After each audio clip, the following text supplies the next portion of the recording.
我们都知道，2024年开始，以太坊上最重要的话题 Layer 2赛道，新闻量跟代币市值最大的专案，当属 OP Mainnet。但如果你去翻开基本面与数据面仔细研究，你会惊觉有这么一个项目，在链上生态的完整度、成熟度、用户人数与资金量体都远远比 OP 更加出色。这个项目就是我们今天的主角，许多研究员心中真正的 Layer 2龙头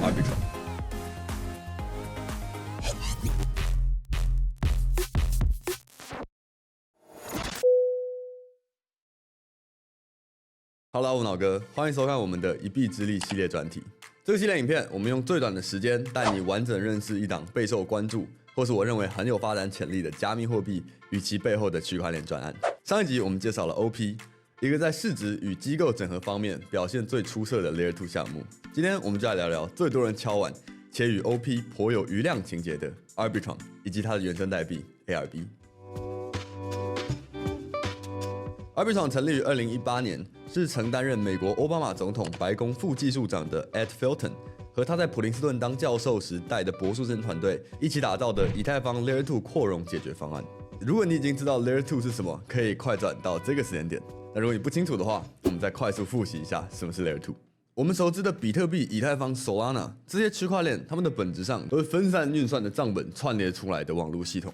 那它们的安全性来自于世界各地的每个节点都会保管一本相同的账本，让区块链拥有去中心化、难以篡改的特性。但有一些账本，例如以太坊，它效能太差、太小本了，每一次用户想要转账都得要付很高的 gas fee 才能在上面记录。于是 Arbitrum 就出现了，它所使用的 Optimistic Rollup 技术，就像是在以太坊账本外把复杂占空间的交易先写在便条贴上面，最后再贴上去。以实现原本1秒最多记录15笔，到现在可以有上万笔的效率提升。而我们作为一般用户最有感的，当然就是操作上的 gas fee 燃料费大幅下降。你可以在以太坊区块链上做一笔转账，动辄几美元；而在 Arbitrum 等 Layer 2上执行的话，便宜至0.1甚至0.00多美元。有人可能会好奇，像这样子 gas fee 很低的便宜区块链，我们用其他的高速 Layer 1也可以达到一样效果，这些 Layer 2有何不同？答案就是最终的结算层属性。大部分的高速 Layer 1区块链，包括 Solana、BNB Chain 甚至 Polygon 的侧链，都为了在效能提升上，在某种程度上牺牲了去中心化或安全性。尤其是 BNB 跟 Solana 在前一轮牛市就常常被诟病太过中心化的问题。而目前，当属以太坊是人人心中这两个属性表现最出色的区块链。因此，许多人认为最理想的情况下，有着以太坊去中心化与安全性，加上 Layer 2的效能可扩展性，是最大程度完成区块链不可能三角的生态，让用户既可以享受安全、便宜又高速的 Web3 体验。作为当前以太坊 Layer 2赛道的领跑者之一 ，Arbitrum 是市场上各项基本面发展最成熟、基础价值最完善的项目。以下是 Arbitrum 的4大特色：第一，它的基本面数据全网第一。对新手来说，一个加密货币专案是否值得投入，最简单有效的评断方式就是从代币市值去看。但专业的币圈玩家，除了项目市值以外，一定也会去看其他的数据。就像评断一间公司的股票能不能买，我们会从财报看它的销售额、本益比、同期增长与毛利率等等。加密货币专案也有异曲同工的数据可以研究，最常见的就包括总锁仓量、日均活跃用户、项目营收、完全摊薄估值等等。总锁仓量代表目前这条链或这个项目上有多少资金存入。根据 DeFi Llama、Arbitrum 的 TVL 不但是所有 Layer 2之冠的26亿美元，它甚至比剩下所有的 Layer 2加起来都高，占有整个以太坊 Layer 2一半以上的 TVL。如果我们以 L2Bits 的计算，把跨链跟代币市值也比较进来 ，Arbitrum 依然是所有 Layer 2的龙头，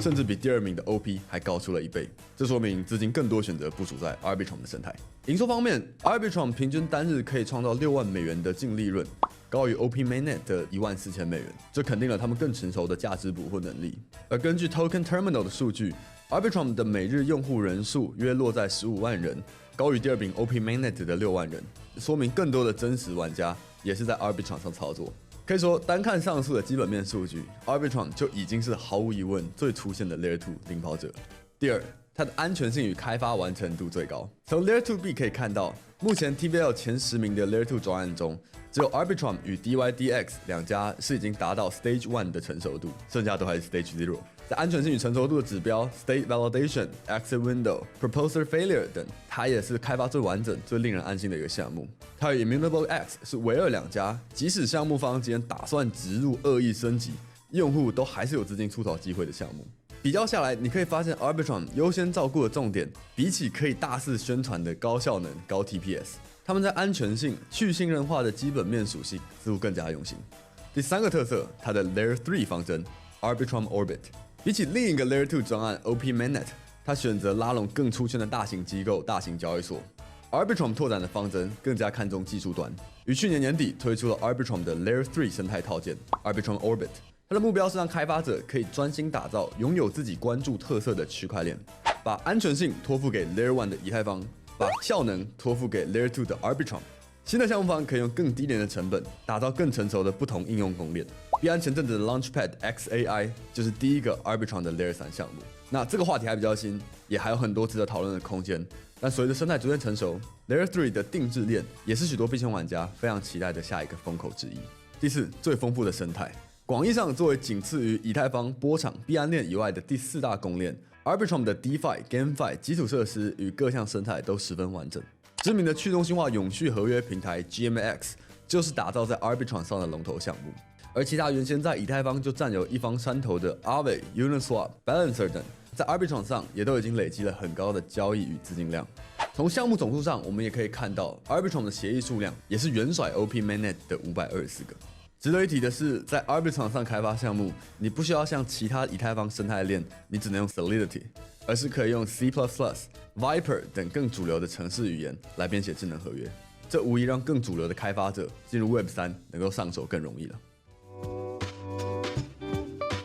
好，接下来操作时间，如果你连以太坊都还没使用过，可以先看一下我们的小狐狸钱包三部曲，我会把链接放在说明栏。因为使用 Arbitrum 其实跟使用以太坊有异曲同工之妙，但我们得先做一个跨链的动作。想要跨链到 Arbitrum， 首先我们要有一个兼容以太坊的钱包，例如 OKX 的 Web3 Wallet。如果你的钱包中在原本其他链上就有 ETH， 可以在 OKX 的 Web3 钱包的交易这个界面上一键转换，或是到这个网站，这个是 Arbitrum 官方的跨链桥，选择你要连接的钱包，登录进去之后，就可以直接输入你想跨链的 ETH 了。那之所以要跨链，是因为不同链上的资产在去中心化的世界是不能互通的，这跟中心化交易所有所不同。这个动作把我们在钱包中的以太币转到同样钱包的 ARB 链上，成为 ARB 底线 ETH， 这就是我们在 Arbitrum 上需要的 Gas Fee 了。接着你就可以到任意你想使用的 Arbitrum 链上项目，例如刚刚提到的 GMX， 或是任何有支援 ARB 的去中心化平台，连接钱包就能享受去中心化又顺畅的链上操作了。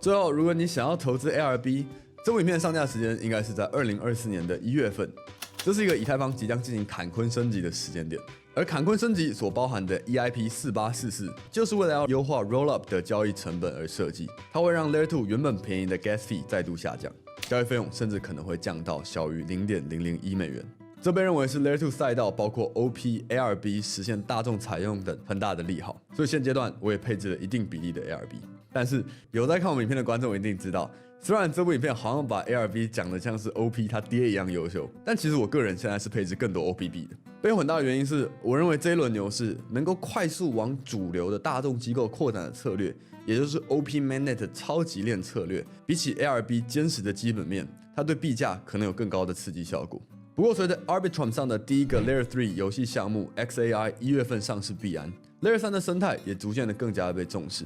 如果 XAI 伴随近期的 GameFi 利好，能有好表现，甚至带动 Arbitrum Orbit 的整体发展，我不排除会持续加上 ARPB 到我的仓位比例。尤其是当我判断市场随着比特币减慢话题与整个牛市的顶峰有过热的现象，基本面更稳定的 ARB 会是在下跌风险更高的时期，我会拉高比例的 Layer 2币种。因此，市场情绪是否过热，以及 Arbitrum 上的 L3 生态发展，是影响我接下来 ARB 与 OP 配置比例上的关键因素。但是，如果你只单说 ARB 本身是不是一档值得在2024、25年持有的加密货币，我会说，如果你看好区块链市场，你很难不看好以太坊；如果你看好以太坊，你很难不看好以太坊 Layer 2上拥有最多用户、最高 TVL、最高营收的火车头 Arbitrum， 以及它的治理代币 ARB 了。那当然，以上都不构成任何投资建议。任何加密货币不但有可能下跌，也可能会跌到归零。所以，如果你是币圈新手，请做足自己的研究 ，do your own research。或者从我们以前的新手教学影片学习更完整的加密货币知识，再做投资。